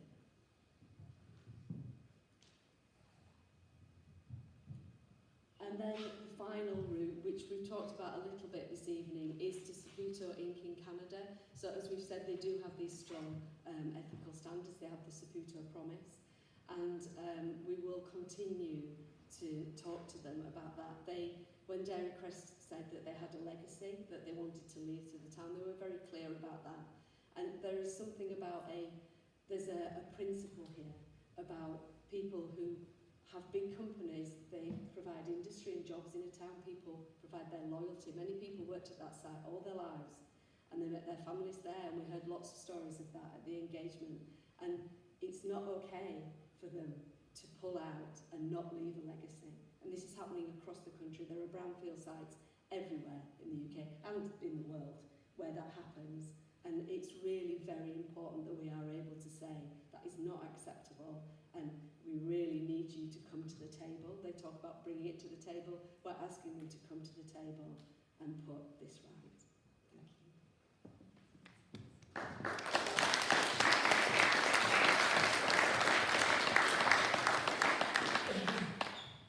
So, just a few, are there any questions about these different avenues that are being pursued at the same time in order to get the site and the scheme delivered? There's a question here. Yeah, just some clarification on this fourth point. So the site has already been sold, so this fourth point is asking Saputo to buy it back from Fastway. Is that right? That would be the plan, to put it right by buying the site back. So there's a sense that even though Fastway won't negotiate with the campaign, they might be willing to negotiate, or there's a hope they would be willing to negotiate with Saputo or potentially others. Is that correct? Yeah, do you want to say? Yes, I mean, effectively the answer to that is yes. They were the ones who did the deal with Fast Club. There's a relationship there, and so it's not beyond the realms of possibility that they could do that. And they're an exceptionally big company with very deep pockets. So we don't think that it's an unreasonable ask. And also, we think that there's, that's a good news story for a company like that. That that it is important that they're able to leave a legacy in places, and this would be a significant one for them. And just as a comment, I hope that Fastway, in designing any kind of plan for the site, factor in the huge level of opposition and potentially even direct action that would take place if they attempted to build anything there at all. So I'd be curious to know. Well, I think one of the things is that the site's been derelict and empty and dangerous for the last 18 months with nothing happening on it and no consultation or engagement with the community and no plan. And from a campaign point of view, we were shovel ready, money funded, ready to go to this spaces here. And I think that that's one of the things that we can close with, that we'll talk about from a campaign point of view, some of the requests that we would have as well. But just in terms of, is there any other questions about these different avenues here? John? My understanding is that Southampton District Council provided planning permission, and that's based on the Atmos project. Do we have any idea what Fastglow think they're going to do with the site and how they're going to get planning permission for it? It's a very good question. I'll take another question and then, yeah, would you like to ask? Well, I'm just asking, I'm sure a lot of people think that probably they're just land banking, they make money from it, and they're happy to receive a vast sum of money for it back now the prices have gone up. That's one thing. And two, maybe we should not say any nasty things about the architect or the person who is the brother-in-law of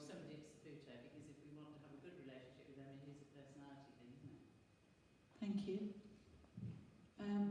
Okay, so there's a couple of points there. Could you do the first one? What's the first question? It's getting late here. The first question was from John, which was about, do we have any idea what it? I think we don't, and I think in answer to your question, Jackie, as well, we've no idea what the plan is for that site, so we could speculate as much as we want about whether it's land banking or what it is, but genuinely we have no idea because there's been no consultation, there's been no engagement, so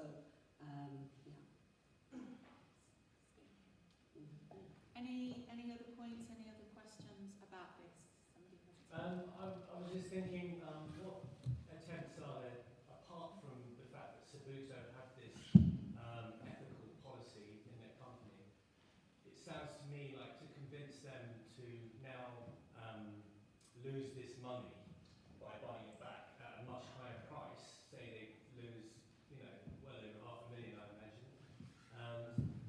What would be a sweetness to offer them? Maybe a compromise such as renaming the Atmos project the Sabuto project, something like that. I mean, or brought to you by Sabuto. Is there any considerations along that? Because that's going to be difficult to get them to agree to.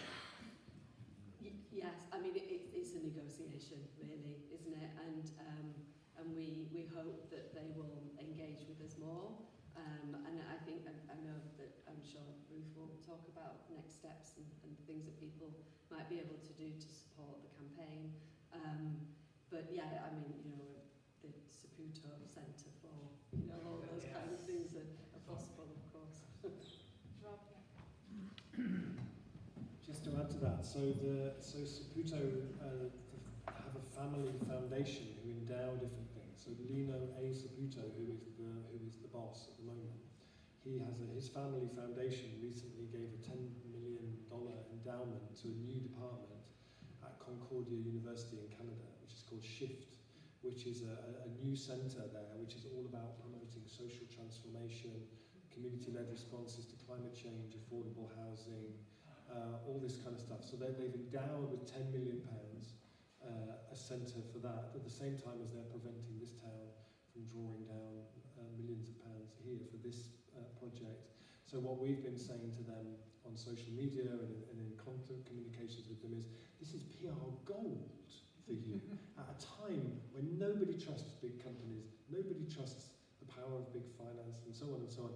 This would be, for a company like that to say, sorry, we got that wrong, we're going to get the site back, we're going to endow this project. If they want Saputo Street, I don't mind, as part of the scheme, but it's like, this is the reputational risk to them as a company who are so strong on their ethics is really, really major, and actually the potential of them recognising this and getting involved is massive, I think.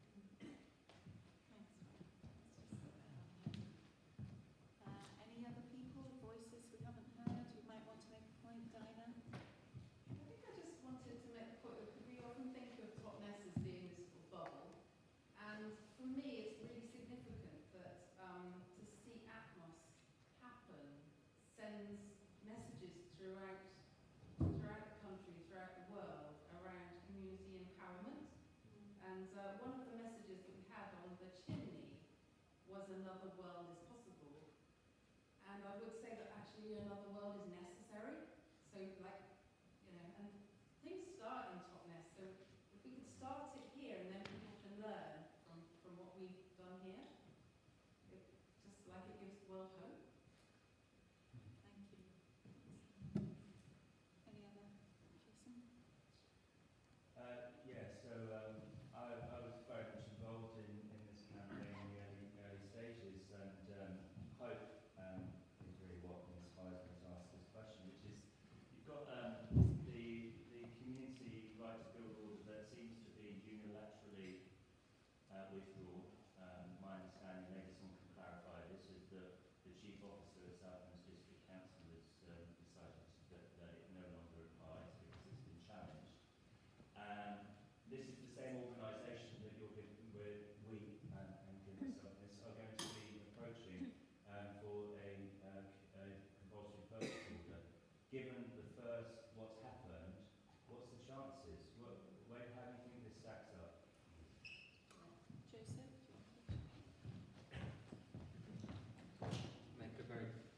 minor comment there, just to say that this hasn't been brought to South Hams yet. The position that South Hams took in terms of declaring that the community right to build order was no longer valid was a matter of lawyers. It was a legal challenge brought to them by fast-globed lawyers, and they had very little wiggle room. They had to make a decision straight away, and they were presented with a very strong legal, technicality-based situation, which they had to respond to. So they didn't really have any choice in that situation. How they respond to the compulsory purchase order is yet to be seen.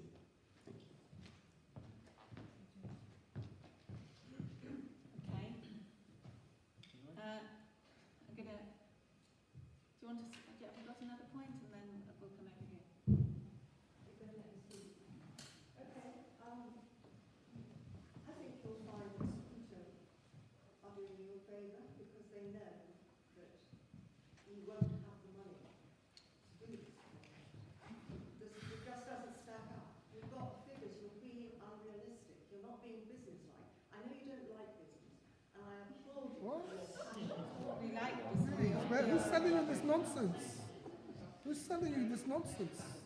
I think that's an assumption that we don't like business. I think taking on a scheme of this size, I don't know if you've read all of the aspects of it, so I appreciate your standpoint, but really we're hearing the same point over and over, which is you saying the finances don't stack up. And what I would suggest is that if you think the scheme's really supportive and you've got ideas about it, then why don't you get involved and talk to us afterwards about bringing your expertise to how we can make it happen? Because I think that basically we've got staff and professionals and funders who absolutely believe in the scheme, and thousands of people who voted for it, and experts and everywhere else like that. So with respect, I think we've heard that point.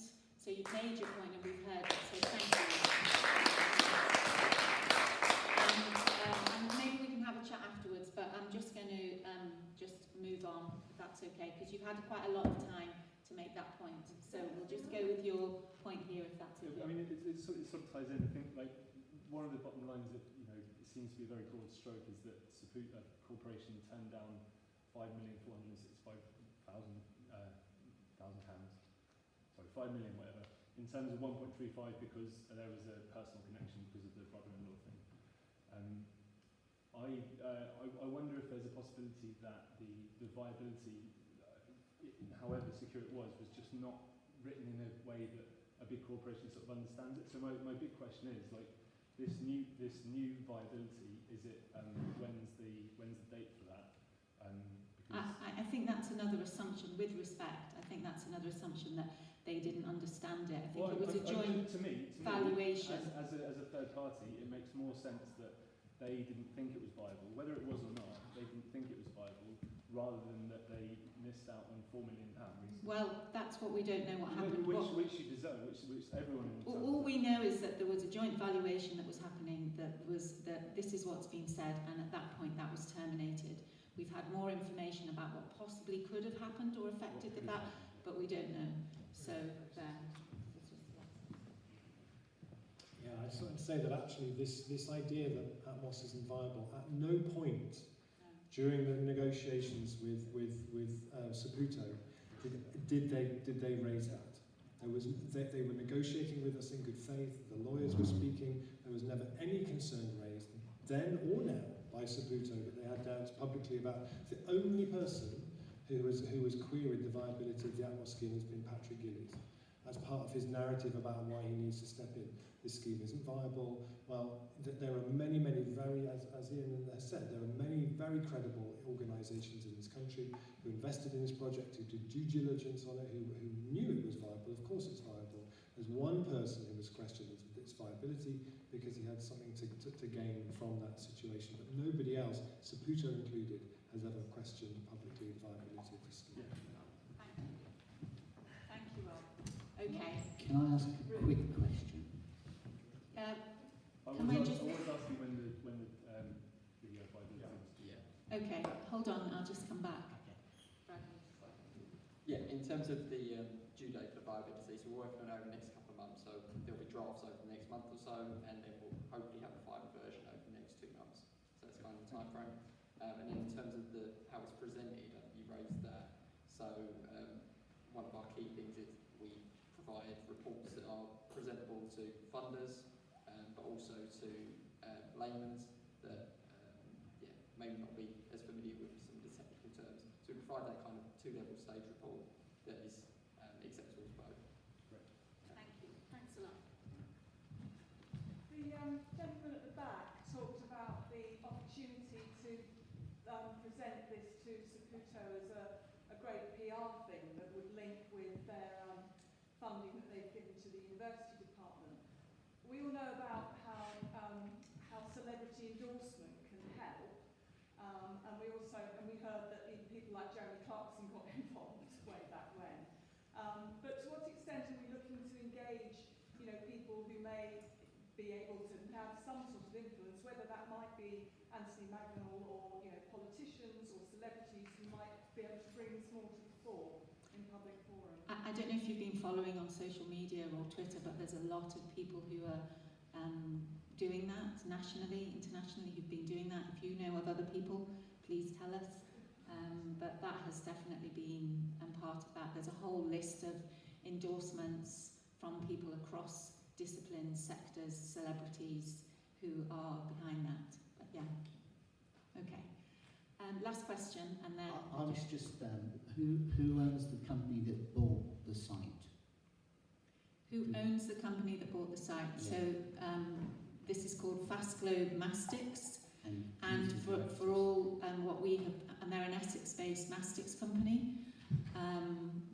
From what we've seen, they haven't developed anything on this size at all, and we know through an interview that we did that really they're acting as a bank. That's been said. They're acting as a lending bank to Patrick Gillies, who has named himself as developer, will be a number of things where basically they're a bank. Okay, so let's go on to conclude our evening, coming on time. So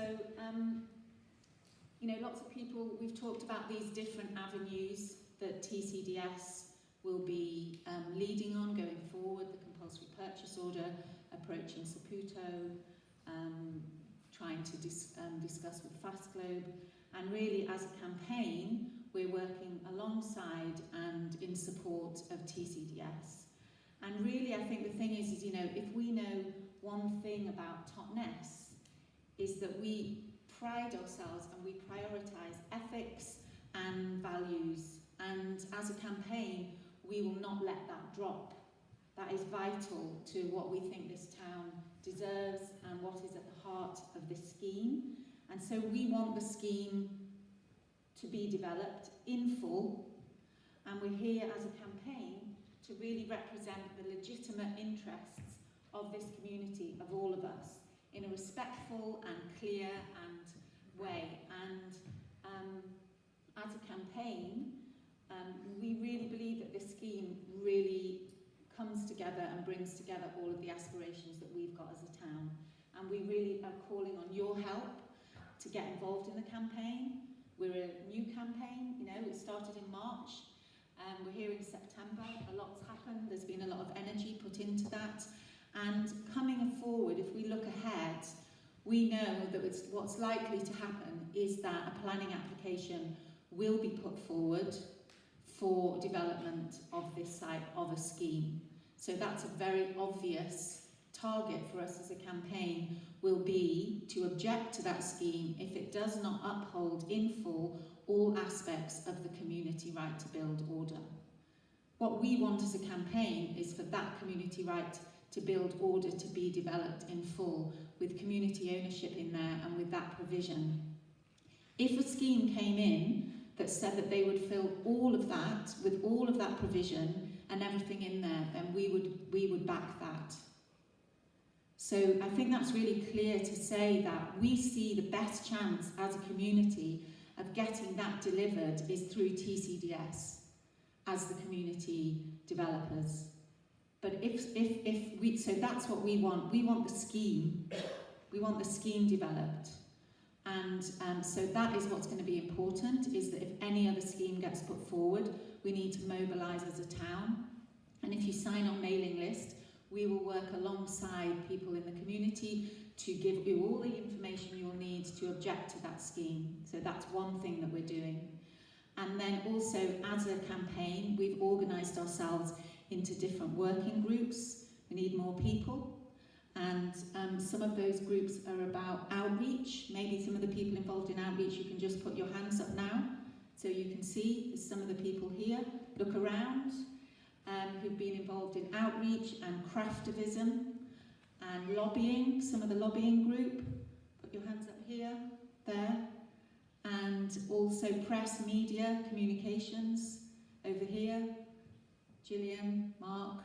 And then we're working alongside TCDS, and also in terms of facilitating meetings, hosting. The more people that get involved, the more capacity we have to do actions, to lobby. There's a lot that we could be doing.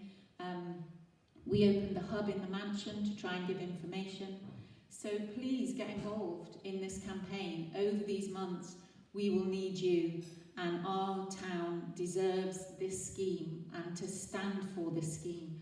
So please, before you leave, on these tables, if you're not on our mailing list, we have some forms to fill in where you can say, yeah, I could get involved a little bit in press, media and communications. Maybe I could donate to the campaign. As we've said, we're separate from TCDS. As a campaign, we're trying to do actions and activities that need funding to do that. And we're delivering a newsletter as well. So please sign up, get involved, and to get this site into ownership and in your hands. And thanks very, very much for coming this evening and coming along, and stay informed. Thanks for being here. Thank you.